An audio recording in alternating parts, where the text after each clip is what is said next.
Yusef Salaam has a primary victory, baby. Central Park 5, or the Exonerated Five as they are known as now, Yusef Salaam wins the Democratic primary city council primary in Harlem, New York. New York City Council elections will be held on November the 7th of this year, but Yusef won the primary. With 98% of scanners reporting, Salaam 49 garnered 50% or 5,403 votes. Salaam is a board member of the Innocence Project and founding member of Justice for the Wrongfully Incarcerated. I'm here because Harlem, you believed in me. Harlem has spoken. Yes, they did, baby. Yes, they did. And let's go ahead and put up the graphics so folks can see who else was in that race. You see all these folks, and we see who won this primary.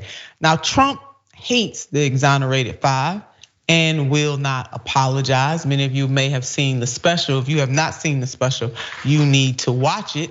But here we are. President Donald J. Trump, this headline, Trump doesn't apologize to Central Park 5. You have people on both sides of that. He always talking at both sides of that smack.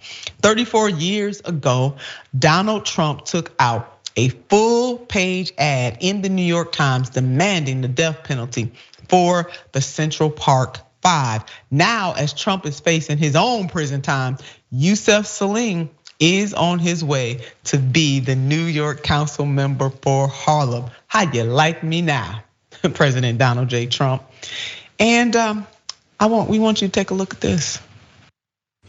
I said, of course I hate these people. And let's all hate these people, because maybe hate is what we need if we're gonna get something done. I mean, it's incredible when a reporter asks me whether or not I have compassion for the people that did this crime. I have absolutely no compassion. April. Mr. President, will you apologize to Central Park 5? They've been exonerated. There have been videos and movies shown about the case, and you came out with a full-page ad saying that they should die. They face the death penalty. Why do you bring that question up now? It's an interesting time to bring it up.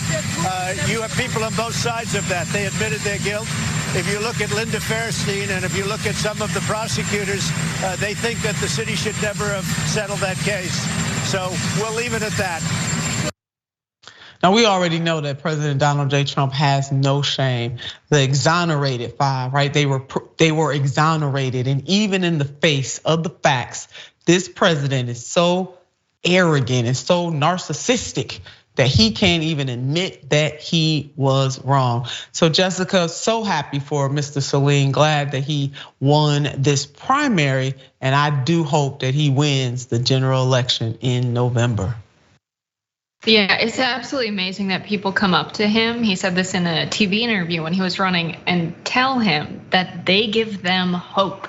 That tells you everything you need to know about the state of our broken systems of justice in the United States, that this is not some obscure case where there's no others like it. The fact that people say this gives them hope means that this happens on a pretty frequent basis. And the fact that he was exonerated and able to run again, giving people hope, that tells you how prevalent the problem of wrongfully accused people being convicted, especially people who are Black in the United States.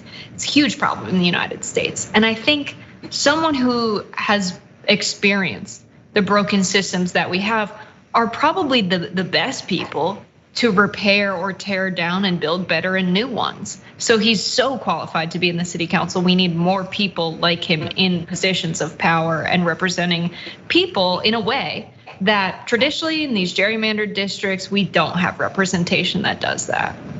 Yes, and he beat the status quo candidate. He beat the candidate that the mayor was pushing for, and that was Inez. He did, and I mean, it really shows that people see through the neoliberalism, and they're tired of the same old politics. And so, yeah, Yusef is going to be a tremendous addition to the city council representing Harlem. He just has to get through that primary. And it's my hope, Jessica, oftentimes when people, and I'm sure he has, his advisors around him, you gotta run just as hard. He has to run harder in that general, cannot rest on his laurels and get all the way through to November so that we ensure victory and have somebody with his experience, his life experience, more importantly, on that city council. Yeah, absolutely. And it's a tough district to be running in, right? When we see gentrification in New York and Queens and Harlem, we see people move in because they like the culture of the area, and then they move in and increase the prices of the homes in the area and push out the people that actually made the culture and community what it is. And I think he really ran in Harlem at a time when that's on a lot of people's minds there, because we see it starting to happen. It's definitely happened in Queens. It's already happening in Harlem. And to have someone like Yusef be their representative in this moment and run in this moment, things were ripe for him to win. And I'm glad that they got the representation they need before Harlem's completely decimated of the kind of community it's been for so long in New York. Seeing that happen in New York City as someone who grew up nearby has just been absolutely insane. Gentrification isn't just a problem of class, it's a problem of destroying communities and culture, and it oftentimes happens across racial lines as well. It does, the fabric of the community. And we know that Harlem has a historic and robust history that must be celebrated and maintained. So brother Yusef, run, brother Yusef, run. We are rooting for you, darling.